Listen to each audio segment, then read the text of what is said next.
بسم اللہ الرحمن الرحیم۔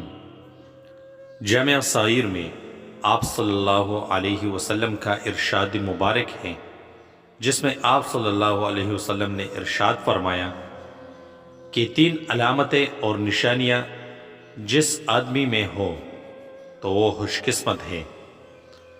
پہلا خوش قسمت انسان وہ ہے کہ جن کی زبان اس کے قابو میں ہو، یعنی وہ کوئی بات کرنے سے پہلے اس بات کو سوچے اور اس بات کو تولے کہ کیا میں اس بات کو صحیح کہہ رہا ہوں، کس انداز سے کہہ رہا ہوں، میرا بات کرنے کا انداز درست ہے یا نہیں، اور اس کے بعد بات کرے۔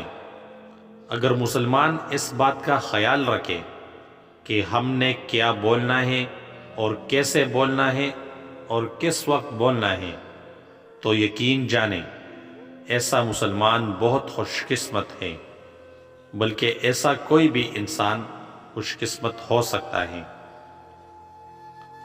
نمبر 2، جس آدمی کے گھر کے دروازے رشتہ داروں کے لیے کھلے ہو، جس آدمی کا گھر کشادہ ہو، کھلا ہو، وہ بندہ بھی خوش قسمت ہے۔ اس کا مطلب یہ ہے کہ گھر کے دروازے رشتہ داروں کے لیے کھلے ہو، یہ نہیں کہ بندہ سب رشتہ داروں سے ناراض ہو جائے، کسی کو اپنے گھر میں نہ آنے دے، ایسا نہیں ہونا چاہیے۔ اس لیے جو بندہ صلہ رحمی کرتا ہے، اپنے رشتہ داروں کے ساتھ اچھے تعلقات رکھتا ہے، وہ بندہ خوش قسمت ہوتا ہے، اس کی ہر چیز اللہ تعالیٰ اس میں برکت ڈال دیتا ہے۔ تو اس لیے دوسرا آدمی وہ ہے جس کا گھر کشادہ اور کھلا ہو۔ نمبر 3، جو بندہ اپنے گناہوں پر روتا ہو۔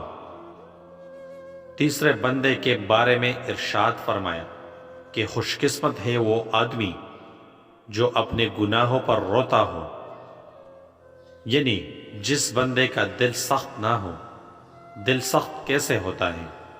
جب بندہ گناہ کرنے کے ساتھ ساتھ اپنے رب کو بھول جاتا ہے، گناہ کو گناہ نہیں سمجھتا، اور گناہ کر کے بھی یہ سمجھتا ہے کہ میں نے کوئی غلط کام نہیں کیا، تو ایسے بندے کا دل سخت ہو جاتا ہے، اور پھر اسے اپنے گناہوں پر رونا نہیں آتا۔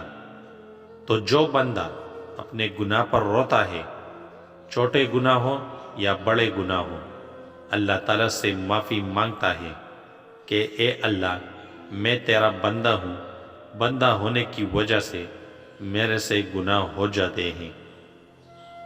کئی لوگ پوچھتے ہیں کہ ہمیں رونا نہیں آتا، ہم کیا کریں؟ اگر رونا نہیں آتا تو رونے والا منہ بنا لے۔ اللہ تعالیٰ کو تو صرف بہانا چاہیے، وہ اپنے بندے کو بخشنے کے بہانے ڈھونڈتا ہے۔ ان 3 بندوں کے بارے میں ارشاد فرمایا کہ جس بندے میں یہ 3 نشانیاں ہیں، وہ بندہ بہت زیادہ خوش قسمت ہے۔ تو ہم سب کو یہ چاہیے کہ یہ 3 علامتیں اپنے اندر پیدا کریں، اور اگر ہمارے اندر ہی یہ 3 علامتیں ہیں تو ہم اللہ تعالیٰ کا شکر ادا کریں۔